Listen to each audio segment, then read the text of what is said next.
दोस्तों तो welcome to back my YouTube channel. जैसा कि हमारा सेमेस्टर 1 का सीरीज चल रहा था, तो आज हम आपके लाए हैं बहुत ही इंपॉर्टेंट क्वेश्चन लाए हैं। ठीक है, क्वेश्चन है आपका, पंचवर्षीय योजना ने भारत की अर्थव्यवस्था को, ठीक है, कई तरीकों से जो मदद किया था वो बतलाने वाला है। ठीक है, यानी कि कहने का तात्पर्य क्वेश्चन है हमारा, पंचवर्षीय योजना ने भारत को अर्थव्यवस्था को किस प्रकार योगदान दिया। सबसे पहला है कि पंचवर्षीय योजना ने भारत की अर्थव्यवस्था को कई महत्वपूर्ण तरीकों से मदद किया था। ये योजनाएं 1951 में शुरू हुआ था। ठीक है, भारत के समग्र विकास की आधारशिला बनी। ठीक है, और नीचे दिए गए हम कुछ बिंदु बताएंगे आपको। ठीक है, इन्हीं योजनाओं ने कैसे भारत की अर्थव्यवस्था को सहायता दिया वो बतलाने वाले हैं। ठीक है, यानी कि सहायता देना मतलब योगदान दिया कैसे वो बतलाने वाले हैं, जिससे कि देश हमारा आर्थिक स्थिति से मजबूत हुआ। सबसे पहला इस योजना का देखिए क्या विशेषता था, क्या योगदान पड़ा। आर्थिक ढांचे को नींव रखी गई इसके तहत। ठीक है, इस योजना के तहत आज़ादी के बाद भारत के पास मजबूत औद्योगिक एवं कृषि आधार नहीं था, लेकिन इस योजना का तहत क्या हुआ, यानी कि पंचवर्ष योजना ने बुनियादी ढांचा, सड़क, बिजली, बांधों आदि का विकसित किया गया, और इस प्रकार से हमारा देश मजबूत हुआ आर्थिक आर्थिक स्थिति से भी। ठीक है, दूसरा क्या है पॉइंट है, कृषि के विकास को बढ़ावा दिया गया इस योजना का तहत।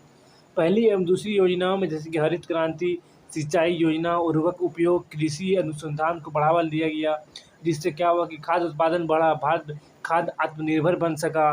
ठीक है, यानी कि जो खाद्यान्न की स्थिति था वो अधिक बढ़ा। ठीक है, तीसरा क्या था इस योजना का विशेषता में यानी योगदान में, औद्योगिकरण की गति और बढ़ी। दूसरी पंचवर्षीय योजना जो 1951-56 से 61 में चला था, भारी औद्योगिक एवं सार्वजनिक क्षेत्र के उपकरणों को प्रोत्साहित किया गया। ठीक है, जिससे क्या हुआ कि भारत में स्टील, मशीनरी, कोयला आदि के क्षेत्रों में आत्मनिर्भरता आया। ठीक है, और इसी क्षेत्र में औद्योगिकरण का भी अधिक से अधिक विकसित हुआ। चौथा पॉइंट क्या था इनके योगदान में पंचवर्षीय योजना का, ठीक है, योजनाओं में विभिन्न परियोजना जैसे सड़क निर्माण, ठीक है, सिंचाई, ऊर्जा से करोड़ों लोगों को रोजगार मिला। स्वाभाविक से बात है, कहीं ना कहीं रोजगार मिला, यानी कि रोजगार का सृजन हुआ। गरीबी हटाओ वाली योजनाओं भी इसी के तहत नारा दिया गया। ठीक है, समय से ग्रामीण बेरोजगारी की कमी आया। ठीक है, सिक्स में क्या था, सामाजिक एवं न्याय को बढ़ावा देना। ठीक है, यानी कि पिछड़े वर्ग हुआ, महिलाओं हुआ, अनुसूचित जाति हुआ, जनजाति के लिए विशेष योजनाएं चलाई गया इस योजना का तहत। इससे सामाजिक असमानता घटने में मदद मिला। कहीं ना कहीं इस योजना का तहत जो पिछड़े वर्ग ओबीसी हुआ, एससी हुआ, एसटी हुआ, ठीक है, इन सभी जातियों को अधिक मतलब कि अधिक सम्मान मिला। ठीक है, जिसके कारण से क्या हुआ कि इसको और विकसित हुआ। ठीक है, यानी सामाजिक न्याय को बढ़ावा मिला, सामाजिक मजबूत हुआ, असमानता दूर हुआ। 7 नंबर क्या इनका योगदान था कि नियोजित एवं असंतुलित विकास।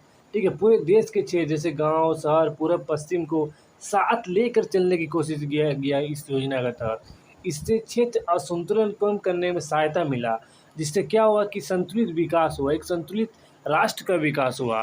ठीक है, जिससे कि भारत को और तरक्की की ओर ले गया। ठीक है, निष्कर्ष में क्या निकलता है, निष्कर्ष में यही निकलता है कि पंचवर्ष योजना ने भारत की आर्थिक विकास को मूल स्तंभ रखी। इन्होंने न केवल बुनियादी ढांचे का निर्माण किया, बल्कि सामाजिक क्षेत्र संतुलन बनाए रखने में भी मदद किया। हालांकि सभी योजनाएं समान रूप से सफल नहीं रही, लेकिन इन्होंने एक नियोजित अर्थव्यवस्था को मजबूत दिशा प्रदान किया।